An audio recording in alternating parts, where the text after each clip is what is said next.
जय भगवान विश्वकर्मा।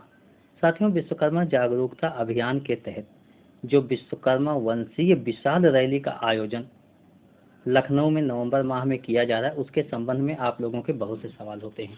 तो जाहिर सी बात, मैं इसलिए आज आपको इस स्क्रीन रिकॉर्डिंग के माध्यम से संदेश प्रेषित कर रहा हूं कि ऐसे सवालों का जवाब आप भी सुन लीजिए, और मैं नहीं चाहता हूं कि यही सवाल जवाब हम लोग पुनः करें, और आपके पास अवसर कैसे हैं ये भी आप जानने का प्रयास कीजिएगा। तो जैसे हमारे पास मैसेज आया, क्या हाल चाल है, ठीक है, तो आपने हमें पहचाना, तो मैंने सीधा सीधा जवाब दिया था कि आप अपना परिचय दे देंगे तो ज़्यादा आसानी होगी। मैं ये हूँ, अपना नाम बता दिया। विश्राम शर्मा जी ने मेरा नंबर आपको दिए थे जब लखनऊ में कार्यक्रम था। अब मुझे नहीं पता कि लखनऊ में किस कार्यक्रम की बात हो रही, आप अभी कहाँ रह रहे हैं, कुशीनगर की गोरखपुर। इसका मतलब हुआ ये सज्जन मुझे नहीं पहचानते। इनकी निगाह में मैं कुशीनगर का निवासी हूँ या गोरखपुर, मेरा संबंध ये है, लेकिन जबकि ये दोनों मुझसे किसी भी प्रकार से संबंधित नहीं है। तो मैंने स्पष्ट लिखा, अपना एक स्टिकर जो पार्टी की तरफ से मेरे बने हुए थे वो भेज दिया, Arvind Kumar Vishwakarma, this mobile number, और अपना फ़ोटो भी भेज दिया। तो ये पार्टी का मतलब, खैर कोई बात नहीं, ये सब तो हो गया जनरली। उसके बाद हमारे इनका कोई संवाद नहीं हुआ। हाँ, तो एक ब्रॉडकास्ट मैसेज मेरा गया कि मेरा अपना समाज विश्वकर्मा समाज बहुत गहरी नींद में सो रहा है। इसका अंदाज़ा आप इसी से लगा सकते हो कि आज़ादी से अब तक उत्तर प्रदेश की विधानसभा में दहाई में भी भागीदारी नहीं है। जब इनके साथ कहीं अत्याचार होता है, सताए जाते हैं, तो अरविंद जी भी कुछ नहीं कर पाते। जाहिर सी बात, हमारे पास जब राजनीतिक पावर नहीं है, हमारे लोग नहीं पार्लियामेंट में, तो हम क्या कर सकते हैं, और प्रशासनिक रूप से भी बहुत कम लोग हैं। मैं ऐसे समाज के साथ अन्याय ना हो इसलिए कुछ सकारात्मक प्रयास कर रहा हूँ। घुटनों के बल रेंग रहे समाज को दो पैरों पर चलने में मदद करें। यह वही समाज है जिसने आपको हर प्रकार की तकनीक कभी न कभी दी है, किंतु आज स्वयं सुसुप्त अवस्था में चला गया है। तो नैतिकता के नाते ही सही आपका सहयोग करना तो बनता है, और यदि नहीं तो आप मेरे शुभचिंतक हैं, इसलिए अपेक्षा कर सकता हूँ कि आप इस चैनल को लाइक और सब्सक्राइब करेंगे, अपना कमेंट भी लिखेंगे और मदद करेंगे। ये सब तो एक जनरली बात होती है ब्रॉडकास्ट में से। तो मेरे पास जवाब क्या आता है महोदय का, आप क्या बढ़ई हैं? तो ये एक ऐसा सवाल होता है जिसका कोई संबंध इस मुहिम से नहीं है, क्योंकि रैली विश्वकर्मा वंशी है। तो अगर आप विश्वकर्मा वंशज हो तो उसमें लोहार बढ़ई की बात नहीं होनी चाहिए, जहाँ तक मैं समझता हूँ, क्योंकि यही शब्द तो हमें अलग थलग कर देता है। नहीं भाई जी, विश्वकर्मा वंशी हूँ वो तो ठीक है, मगर लोहार हैं कि बढ़ई? फिर से वही सवाल उनका, क्यों भाई, विश्वकर्मा वंशी बताने में काम नहीं चलेगा? मैं लोहार हूँ, बढ़ई हूँ, सुनार हूँ, शिल्पकार हूँ, क्या हूँ? यह आपके लिए जरूरी क्यों है?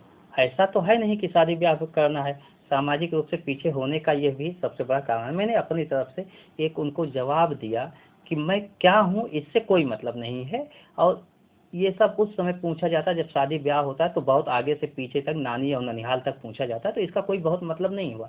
रैली विश्वकर्मा वंशी है, उसमें आपकी भागीदारी क्या है या उसकी व्यवस्था क्या, उस पे संदर्भ में चर्चा होनी चाहिए।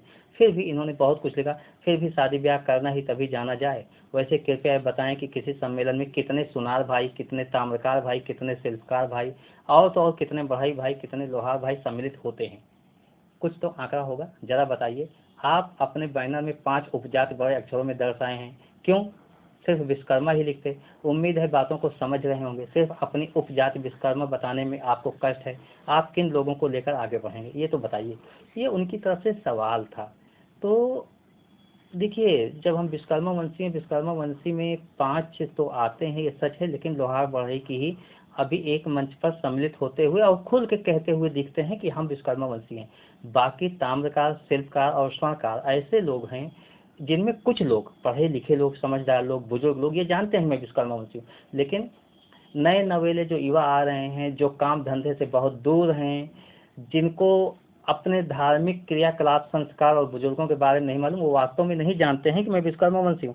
तो विश्वकर्मा समाज की रैली है, तो इसमें ये वर्णन करना आवश्यक हो गया था कि लौहकार, काष्ठकार, शिल्पकार, ताम्रकार और स्वर्णकार, ये सभी लोग इसमें सम्मिलित हैं। खैर ठीक है, इन्होंने ये क्वेश्चन पूछा, तो अब इस क्वेश्चन का जवाब मेरी समझ में तो नहीं था। क्यों नहीं था? क्योंकि कितने लोहार भाई सम्मिलित होते, कितने भाई सम्मिलित होते हैं? भाई, रैली में कितने लोग सम्मिलित होते हैं ये कोई गिनती नहीं होती कि कितने लोग सम्मिलित होते हैं, उसकी कोई लिमिट नहीं होती, या अनलिमिटेड होता है, कितने भी लोग सम्मिलित हो सकते हैं। तो इसलिए इसका कोई जवाब देना मेरे लिए उचित नहीं लगा, हितकर नहीं लगा। तो मैंने भी मजाकिया लहजे में कह दिया और फिर कहा कि प्रभु आपके चरण कहाँ हैं, ये बताएं, माफ़ी मांग लूँ और आगे बढ़ चलो। आप लोहार बढ़ाई करते रहना, जब इच्छा हो तो आ जाना, स्वागत करूँगा। उसका रीजन ही ये था कि ये शब्दों को और कहीं ले जाना चाहते थे, मैं इनसे उलझना नहीं चाहता था। धन्यवाद। फिर भी इनका मैसेज दोबारा आता है, सामाजिक रूप से पीछे होने के कारण ये जो आप सोच रहे हैं वो नहीं है। समाज में स्वार्थी वर्चस्व की हो और एक दूसरे को नीचा दिखाना ही मुख्य कारण है। आप चाहे जो सोच लें, यह आपकी सोच है, मगर संगठन अलग क्यों, इस पे आप विचार किए हैं? अगर नहीं कीजिए और जोड़ने की नीति अपनाइए तो अच्छा लगेगा और विश्वकर्मा समाज को आगे बढ़ेगा। बहुतायत विश्वकर्मा अपने को लोहार ही समझते हैं और वर्चस्वता बनाने में दूसरों को पीछे छोड़ते हैं। हमने अनेक ग्रुप संगठन देखा परखा, न्यायोचित पांचों को बांधने में सक्षम नहीं है। आगे और बातें होंगी। वैसे आऊँगा लखनऊ, अगर आप वक्ता के रूप में बुलाएंगे तब। बस एक तरफा सोच न हो। अब आप यहाँ समझिए, वैसे आऊँगा लखनऊ अगर आप वक्ता के रूप में बुलाएंगे तो, मतलब अभी रैली का प्रोग्राम नहीं फाइनल हुआ कि किस स्थल पर होगी, हमारे आयोजक मंडल में कौन कौन से लोग होंगे, डेट कौन सी होगी, समय कौन सी होगी, कौन टीम के मुख्य कार्यकारी और सक्रिय सदस्य होंगे, ये सब कुछ भी नहीं फाइनल हुआ। लेकिन इन्हें वक्ता बनने का शौक पहले आ गया, तो मैंने पूछ लिया। आपने तय भी कर लिया कि आप वक्ता ही होंगे। फिलहाल मैंने इसके लिए स्पष्टीकरण भी दिया। आप वक्ता के रूप में अवश्य हो सकते हैं, लेकिन उसके लिए आपको स्वयं आगे बढ़कर भागीदारी निभानी होगी। अपने कुछ वीडियोज सामाजिक एकता के संदर्भ में भेजिए, रैली के संबंध में भेजिए, ताकि उसके माध्यम से लोगों को जोड़ा भी जा सके और आपकी वाक्पटुता तथा क्षमता व नेतृत्व की परख भी हो सके। आपको समाज हाथों हाथ लेगा तो उसके लिए मैं बीच में आ सकता हूँ और ना कोई और। आप स्वयं अपना स्थान बना लेंगे। मेरा कहने का स्पष्ट आप लोग शायद समझ रहे होंगे कि आप अगर अपने वीडियोज भेजते हैं, वो विश्वकर्मा जागरूकता अभियान के द्वारा प्रसारित होता है, बातें अच्छी लगती हैं, अपनी बात रखने का ढंग होता है, तो निश्चित ही आपको लोग सुनना चाहेंगे, आपका लोग नाम जानना चाहेंगे और लोगों की डिमांड ही होगी कि नहीं, हमें ऐसे लोगों को सुनना है। तो उसमें अरविंद विश्वकर्मा ना कोई होगा, ना कोई और तीरंदाज होगा, कोई नहीं होगा। लोग जिसको चाहेंगे वो आगे बढ़ जाएगा। खैर, मैंने अपनी बात लिखी कि आप स्वयं अपना स्थान बना लेंगे। आप एक वीडियो अपने बना के भेजिए। तो इन्होंने क्या लिखा, यही आप वर्चस्व जैसी छोटी बात कर दी ना, जिसका मुझे इंतजार था। मन बदलो, संगठन अपने आप बदल जाएगी। छोटी मानसिकता से ऊपर आइए। अब मेरी छोटी मानसिकता कहाँ हुई, मुझे नहीं समझ में आया। खैर, मैंने जो जवाब दिया वो आप लोगों के सामने इसलिए लिख रहा हूँ कि आप लोग उसको रीड करते रहिए, पढ़ते रहिए, समझते रहिए। बंद छोटी मानसिकता तो आप दिखा रहे हैं। जब रैली राष्ट्रीय स्तर की है तो आप अपने को सबसे आगे क्यों मान रहे हैं कि आप वक्ता होंगे? आपको पहला प्रयास रैली को सफल बनाने के लिए करना चाहिए था। देखिए, मेरी साफ मान्यता है, विचार है कि भाई अभी तो आयोजक मंडल तय होगा। हमारे बहुत से राष्ट्रीय संगठन हैं, राष्ट्रीय स्तर के भी नेता हैं, प्रदेश स्तर के विभिन्न पार्टियों में नेता हैं। जाहिर सी बात, जब रैली विश्वकर्मा समाज की होगी, वो विश्वकर्मा समाज के हैं, तो उन्हें भी आमंत्रित किया जाएगा, उन्हें मैं बुलाऊंगा। उसके बाद आयोजक समिति तय करेगी कितने लोग मंच पर जाकर अपने संदेश को सबके सामने रखेंगे। अब उसकी कितनी लिमिट होगी, इसलिए कि लौहकार, स्वर्णकार, काष्ठकार, ताम्रकार, शिल्पकार, अगर सभी की भागीदारी है तो सभी का उसमें भागीदारी या सभी का वर्चस्व होना चाहिए, सभी बराबर मात्रा में पहुंचना चाहिए। अगर मैं 5-5 सभी से निकालता हूं तो भी 25 लोग हो गए, तो जाहिर सी बात हमें सबको मौका देना है। तो उसमें ऐसा नहीं कि हम सभी को मौका दे देंगे, उसमें उसके पद, कद और संगठन को देखते हुए, रैली में उसकी भागीदारी को देखते हुए, जनता की मांग को देखते हुए वक्ता नियुक्त किया जाता है। वक्ता मैं कौन होता हूं कि अभी से मैं वक्ता तय कर लूं? मैं उसका मालिक थोड़े हूं। वो तो एक समिति बनेगी। उस समय तक आपका योगदान क्या होगा, आपकी भागीदारी कैसी है, आप किस तरीके से आगे बढ़ रहे हैं, सहयोग कैसा देना है, इस पर वक्ता तय होता है। लेकिन लोगों की सोच देखिए, फिलहाल इसी सोच की मान्यता आप नहीं दे रहे हैं, बिल्कुल नहीं। तो औरों के विषय में क्या सोचेंगे यह विचार नहीं। आप विचार करते रहें, आप कितने बड़े वक्ता हैं यह मुझे नहीं पता, लेकिन वक्ता की शर्त पर रैली में आएंगे यह मुझे स्वीकार नहीं। ये मेरी तरफ से जवाब था। तो वक्ताओं की सूची दें। अब ये सज्जन वक्ताओं की सूची ही मांग लिए, जबकि अभी तो मुझे ये भी नहीं पता कि वक्ता कौन कौन होगा। लेकिन तब कौन है आप कि आपको वक्ताओं की सूची दे दें, रैली के प्रोग्राम की सूची दे दें, सम्मिलित होने वालों की सूची दे दें, खर्च की सूची दे दें। आपने सब कुछ तय कर लिया है, वाह। तो ये मैंने उनको लिखा है कि आप अपने आप कैसे सब कुछ तय कर लिए। उसके बाद इन्होंने मेरे वीडियो भेजे, तो मैंने कहा जी, तो वही यूट्यूब के वीडियोज।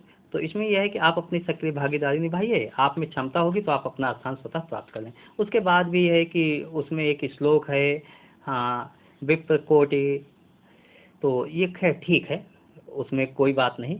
तो ये श्लोक भेजा, उसका कोई मतलब नहीं मेरे लिए, लेकिन ये ऐसी चर्चाएं आम होती हैं। तो मैं यही कहता हूँ कि जैसे आप लोग बात करते हो, मैं एक सवाल से बहुत परेशान हूँ, और मैं ही नहीं, हमारे जैसे कई लोग परेशान हैं। सभी लोग हमसे जब बात करते हैं तो कहते हैं कि लोग पहले एक सवाल पूछते हैं, आपका नाम लोहार हो कि बढ़ई हो, उसके बाद कहाँ रहते हो, स्थान। जैसे मैं बोलता हूँ लखनऊ, लखनऊ में कहाँ रहते हो, अपना जगह बता दिया। अच्छा अच्छा अच्छा, तो वहाँ फिर अपना घर होगा, कब से रह रहे हो, पिताजी का बनवाया है, फिर बच्चे कितने हैं, भाई बहन कितने हैं, कमाई क्या करते हो, गुजारा कैसे चलता है। ये सब तो अनेक सवाल होते हैं। छोड़ने की भी इच्छा कहती है सवाल, लेकिन फ़ोन हमें सामाजिकता के नाते किए हैं, लेकिन सवाल ऐसे होते हैं जिनका कोई मतलब नहीं होता है। जब आपने फ़ोन ही किया है तो फ़ोन परिचय और जिस विषय पर किया उस पर हमारा संवाद होना चाहिए, और हम जब संवाद करते रहेंगे तो धीरे धीरे हम में अपनापन आएगा, हम आपको जानेंगे, आप हमें जानोगे। लेकिन पहली ही बार में आप मेरे घर की रसोई तक पहुंच जाना चाहते हो, क्यों भाई? क्या हम समाज को अपने रसोई में ले आए? मुझे तो नहीं लगता। मैं जानता हूँ रोटी बेटी का संबंध हो सकता है, लेकिन जब संबंध होगा तो एक अलग बात हुई। लेकिन आप समाज के नाते ही मेरी रसोई में आप पूछना शुरू कर दिए कि चावल आपके यहाँ डिब्बे में कितना है, आटा कितना है, नमक कितना है, और मसाले कितने हैं। ये क्या बात हुई? क्यों आप जानना चाहते हो? आप सामाजिक रूप से भागीदारी सुनिश्चित कीजिए, अपनी कीजिए और मेरी भी कीजिए। हम लोग मिलकर वहाँ क्यों नहीं काम करना चाहते? उसके बाद भी लोगों का अंत में एक जवाब होता है, मज़ेदार जवाब होता है। जानते हो क्या? भाई लखनऊ तो बहुत साल हो गया, एक बार गए थे, मुझे नहीं पता ये कॉलोनी कहाँ है, जब आएंगे कभी तो फिर मिला जाएगा। अच्छा ठीक है, धन्यवाद। इसी के साथ मैं भी फ़ोन रख देता हूँ। लेकिन ये पूरी जो चर्चा होती है निरर्थक हो जाती है, क्योंकि जिस विषय को लेकर हम चर्चा करना चाहते हैं वो चर्चा तो होती ही नहीं। तो यही सब है। ऐसे सवाल जवाब आप लोगों के सामने आएंगे, हमारे सामने भी आते रहते हैं। तो कभी भी निराश न होइएगा, आप लोग आगे बढ़ते रहो, निश्चित ही हमें वो मुकाम मिलेगा जिसकी खोज आप कर रहे हो। धन्यवाद। जय भगवान विश्वकर्मा।